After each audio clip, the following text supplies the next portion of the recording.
Hi అండి. బొంబాయి రవ్వతో చేసి ఈ రవ్వ లడ్డు పర్ఫెక్ట్‌గా కుదరాలంటే ఇక్కడ మెయిన్‌గా బొంబాయి రవ్వని క్వాలిటీ ఉన్నది వాడాలి. అలాగే చాలా సార్లు బొంబాయి రవ్వతో కేసరి చేసినప్పుడు ఫెయిల్ అవుతూ ఉంటది. అయితే నిజానికి క్వాలిటీ రవ్వతో వాడితేనే మంచిగా వస్తుంది. మెయిన్‌గా రవ్వ క్వాలిటీ బాగుంటే పర్ఫెక్ట్‌గా స్వీట్ కుదురుతుంది. కేసరి అయినా రవ్వ లడ్డు అయినా. అలా కాకుండా ఈ బొంబాయి రవ్వతో ఎన్ని విధాలా చేసినా కుదరదండి స్వీట్ అయితే. ముఖ్యంగా ఇది గుర్తు పెట్టుకోవాలి. ఇక్కడ నేను బొంబాయి రవ్వని ఒక తవ్వ తీసుకున్నాను అనమాట. అంటే ఒక కప్ అనుకోవచ్చు. మీరు ఏ కప్ తీసుకుంటే ఆ కప్తో మెజర్మెంట్లు తీసుకోవాలి. కొంచెం నెయ్యిలో డ్రై ఫ్రూట్స్ అయితే దోరగా వేయించుకుని ఒక బౌల్లోకి అయితే తీసేసుకుంటున్నాను. ఇక ఈ నెయ్యిలోకి తీసుకున్న బొంబాయి రవ్వను కూడా యాడ్ చేసేసి దోరగా వేయించేసుకోవాలి. ఇదైతే ఇంకా వేయించడంలోనే కుక్ అయిపోవాలన్నమాట.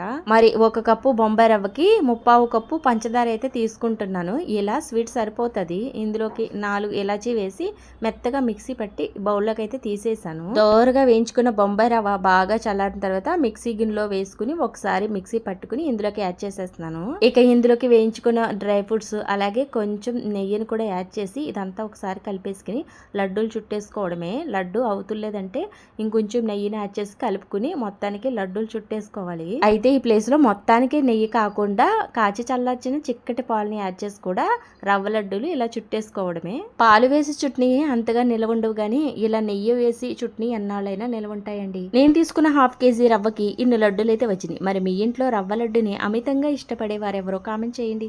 వీడియో నచ్చితే ఒక లైక్ చేయండి.